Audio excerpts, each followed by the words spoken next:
Greetings, friends. It's me, Wayman. This is a video response to How Can a Man See God and Yet Live by Love Jesus Please. And he asked the question and lists a bunch of places where people have seen the divine and lived. There's probably two explanations for this, maybe even more, because I haven't thought of everything. One is that there were two theologies concerning this running side by side in the priestly caste, where one priestly caste would think one way about it, and then another the other way about it. And a lot of these examples he gives, the divine shows up in anthropomorphic ways, not as himself in his full glory, but as a messenger, or as a man. And then the surprise happens. Oh, I've seen God and lived, or oh, I'm worried that because I have seen God, I might die. So none of these, unless in vision format, have seen the divine with their very own eyes.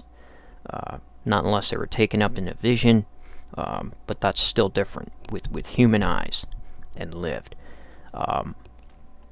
So a lot of these are representations of anthropomorphic manifestations of the divine in the literature. And we have an example of where a person with his own eyes, not in a vision, not as another, not as the divine coming in anthropomorphic form, but as person to person. Exodus 33:20, and he said, "Thou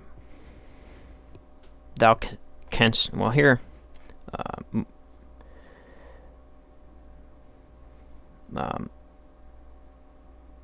Moses says in Exodus 33:18, and he said, "I beseech thee, shew me thy glory."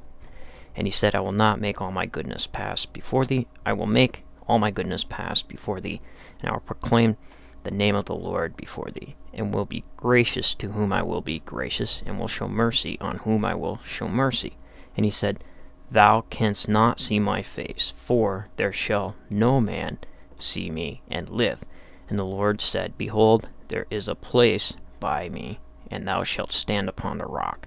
And it shall come to pass, while my glory passes by, that I will put thee in the cleft of the rock, and I will cover thee with my hand while I pass by. And I will take away mine hand, and thou shalt see my back parts, but my face shall not be seen." I believe it was another time Moses was afraid to look on the divine. He covered his face in a cloak. So let's go see what happens in pagan theology. Here is the birth of Dionysus. Samael was impregnated. She was a mortal. She was impregnated by Zeus, and this made Hera really upset.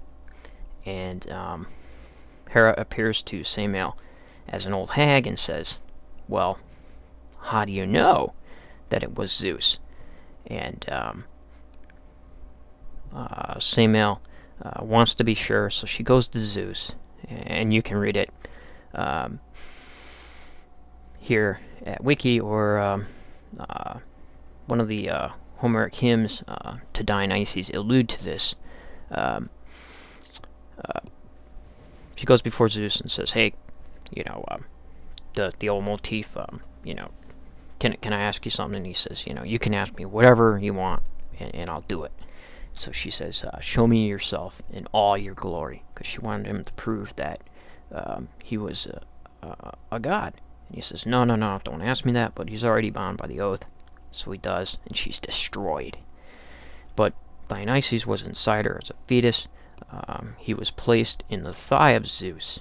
Therefore, Dionysus is referred to as the twice born. It's a beautiful story, and very interesting. Later, Romans adopted the idea and referred to him as Bacchus. And Euripides has an awesome play called the Bacchae, which is pretty interesting. So here it already was existing in around the same time period, existing in Greek culture, of this fear of seeing Zeus in all of his glory and being destroyed.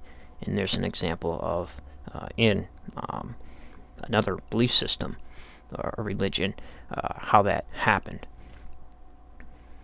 So I just thought that was kind of interesting. So like I was saying, a lot of these, the divine is anthropomorphic. He comes in other forms, represent and shows himself, and people don't know who he is at first. Then they realize it must have been the divine, or in visions.